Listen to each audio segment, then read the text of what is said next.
Because I know a lot of people in Michigan that are planning to vote for Trump, and they don't necessarily like him that much, and they don't necessarily agree with him. They're not racist and rednecks, they're actually pretty decent people. And so I wanted to sort of, after talking to a number of them, I wanted to write this. And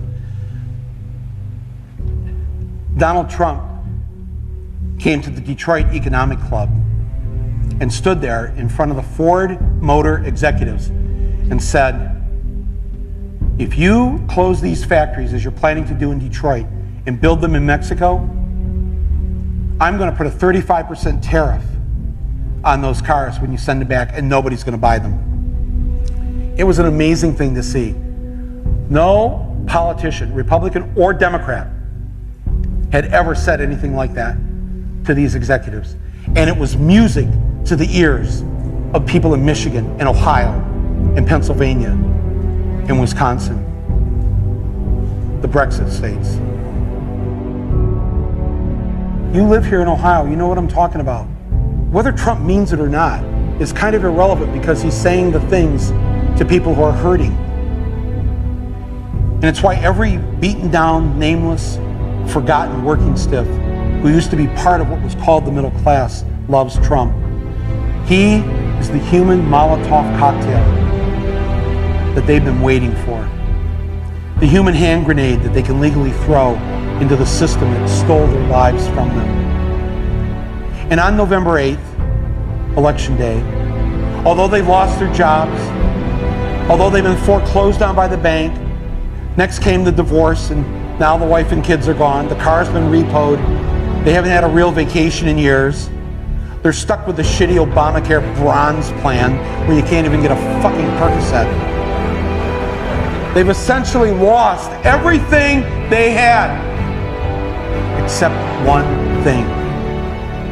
The one thing that doesn't cost them a cent and is guaranteed to them by the American Constitution, the right to vote. They might be penniless, they might be homeless, they might be fucked over and fucked up. It doesn't matter, because it's equalized on that day. A millionaire has the same number of votes as the person without a job. One. And there's more of the former middle class than there are in the millionaire class. So on November 8th, the dispossessed will walk into the voting booth, be handed a ballot, close the curtain, and take that lever, or felt pen or touchscreen, and put a big fucking X in the box by the name of the man who has threatened to upend and overturn the very system that has ruined their lives. Donald J. Trump. They see that the elites who ruined their lives hate Trump. Corporate America hates Trump. Wall Street hates Trump. The career politicians hate Trump. The media hates Trump after they loved him and created him, and now hate him. Thank you, media. The enemy of my enemy is who I'm voting for on November 8th. Yes, on November 8th, you, Joe Blow, Steve Blow, Bob Blow, Billy Bob Blow, all the blows, get to go and blow up the whole goddamn system because it's your right.